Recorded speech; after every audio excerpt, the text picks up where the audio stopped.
ვზივარ სუფრაზე. რას ლაპარაკ? ანუ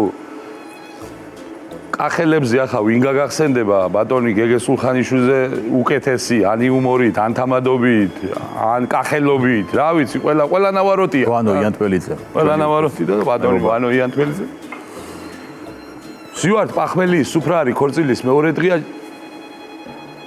ესე იგი არაყი ისმება უმოწყალოდ 1-15 კაცია რა.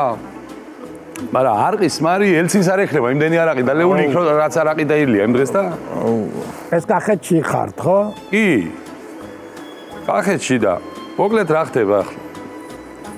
ო პიანი ბაზარი რომ მიდის მერე ნასვამი ლაპარაკი ხო იცი ყველაფერს რო გვირდება კაცი და მეორე დღეს რო არაფერი აღარ ახსოვს და ერთი კაი კაცი მიზის წინ მოკეიფე კაცი ეტყობა და ასპინზობა რო უყარს და სუფრის გადახტები და რა იცი ხო და ნიკოლ შოუს კაი კაცი ჩვენი უფროსი გია მაგარი ტიპი იგარი იმან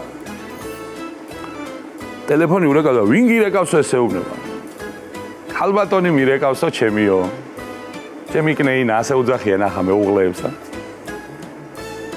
ხო და მოვიდეს მერე მოვიდეს ეს უძახის რა პრობლემაა კაცო და ახლა ტაქსი ცოტა შორი მომსახურეობის ხო იცი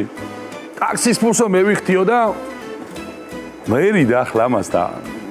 ის აძალებს კაცო ტაქსის ფულს მევიხთი და გააძრო ჯიბიდან ეს 200 ლარიანები და აქიცინებს 100 მევიხთი ტაქსის ფულებსო და ახლა ყველა მეიყვანეთ ცოლებიო აქო ტაქსი აბა 15 კაცი ვზივართ ახლა 15 ცოლი რა ვარია ტაქსი მე ვუთხარი ჩემსაც ნუ შეწუხდებით ბატონო მანქანა ყავს თვითონ მოვა მე თქვი დამანებოს იქნება თავი და არ მანებებს ჩემ გვერდზე ბატონი გეგეზის და ყველას ხო ჩამოუარა და მე დაუძახე შენ კნეინასაცო ფულს მევიხთიო ზოგი თბილისშია ახლა ზოგი იქ არის ზოგი უნდა მოაგროვო ეს ცოლები ამდენი ტაქსი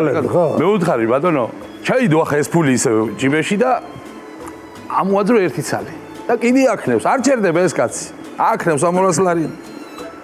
და გეგი არცევს პასუხს ახლა დინჯა ელოდება სატოფკეს ელოდება რაღაცა რო უთხრას და დავაცარი მე ვუთხარი ერთი 200 ლარიანი არ ეყოფა ბატონო მაგას ერთი 1000 ლარი დაждდება თქო და 1000 ლარი რატო დაждდებაო რა ამბავიო ხა იფიქრა რაღაცას იჩალიჩი